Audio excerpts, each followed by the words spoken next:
What's going on YouTube? Username Kite562 here, and I have another book review for you, and it's of The Adventures of Sherlock Holmes.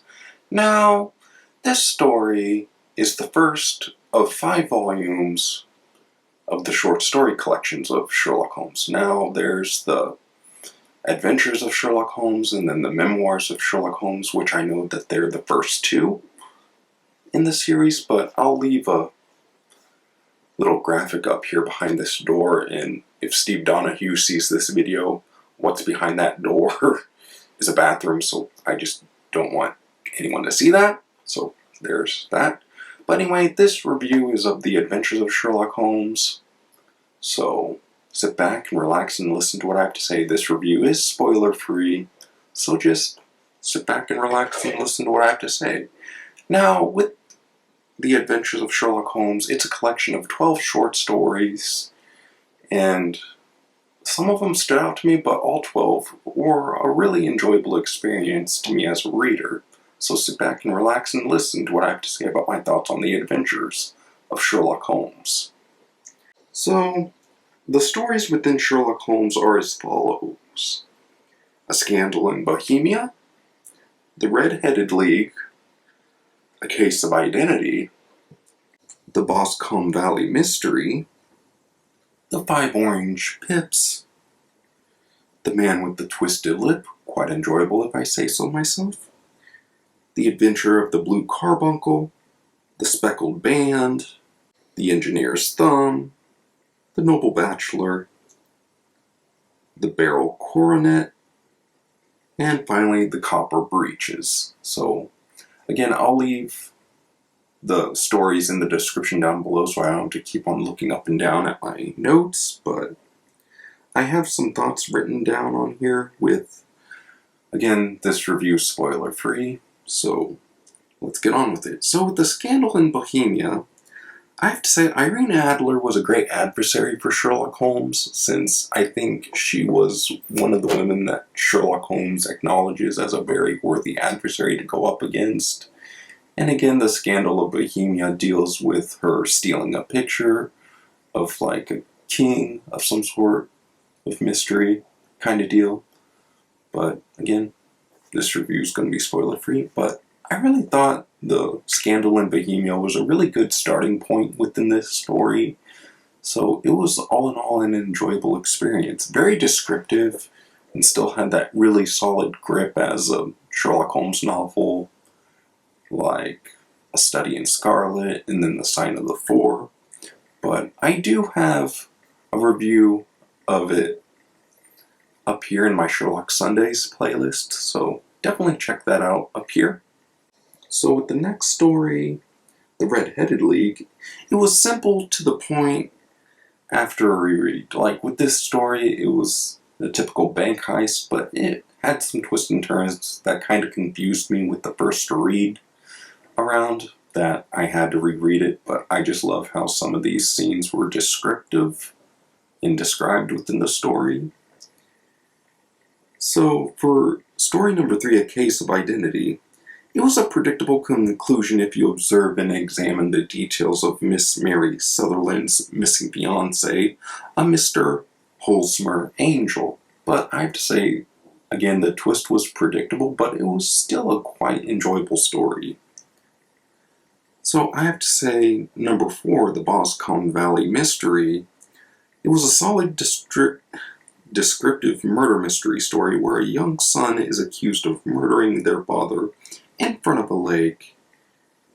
The 18-year-old's name is John McCarthy, and then Mr. McCarthy, John's father, was the victim in all of this. But, you know, definitely read The Adventures of Sherlock Holmes if you want to know more. I'm saying no more than that. So with the next story, The 5 Orange Pips, it was confusing, however well described beautifully, along with the chaotic mess of letters left by John Openshaw's uncle after leaving his estate to John's father.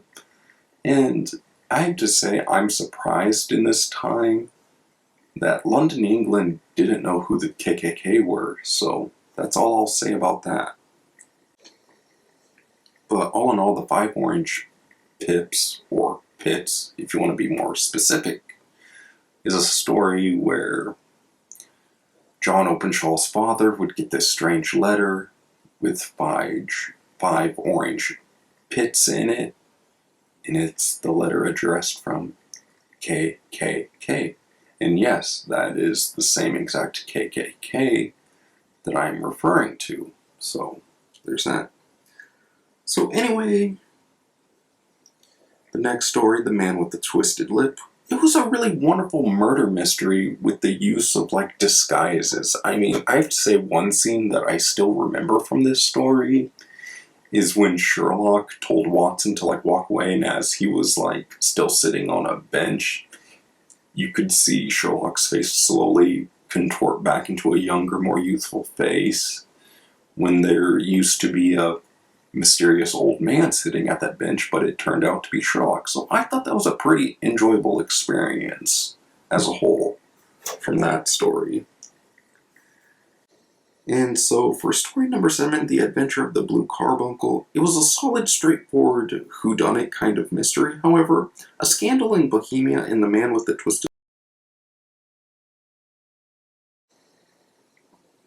So story number 8, The Speckled Band, a solid mystery thriller of a story and another favorite Holmes short story of mine.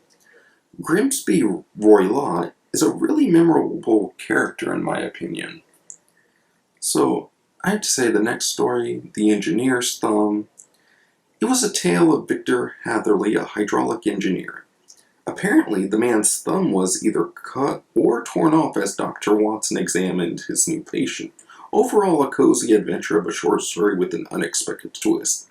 I really enjoyed the moments of Colonel Lysander Stark. Those moments really stood out to me as this story went on. So, Colonel Lysander Stark, just, in my opinion, a really strong and funny guy in some ways, especially in that scene where they were in the horse-drawn carriage. So, that moment still sticks out to me.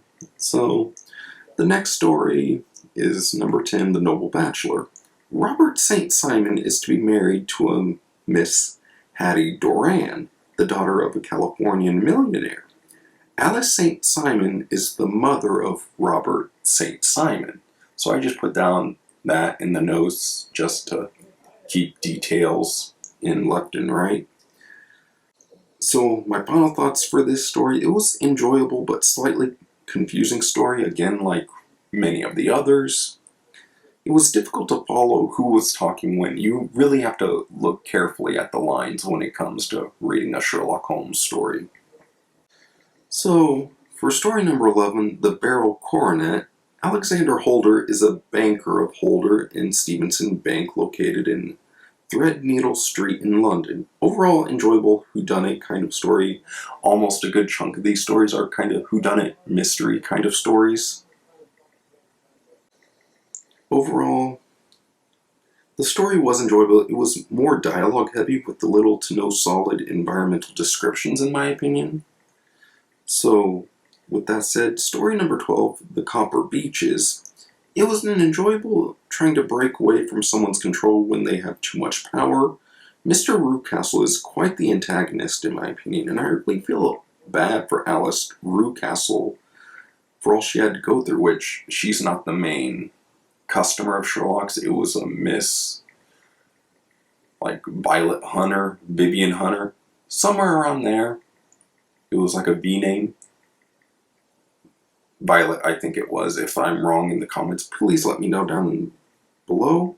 So, my final thoughts on this collection, as a first, it was an enjoyable short story collection. The Man with the Twisted Lip and The Noble Bachelor, The Tale of the Speckled Band are some of my favorite short stories within this first volume of the 5 short story collections.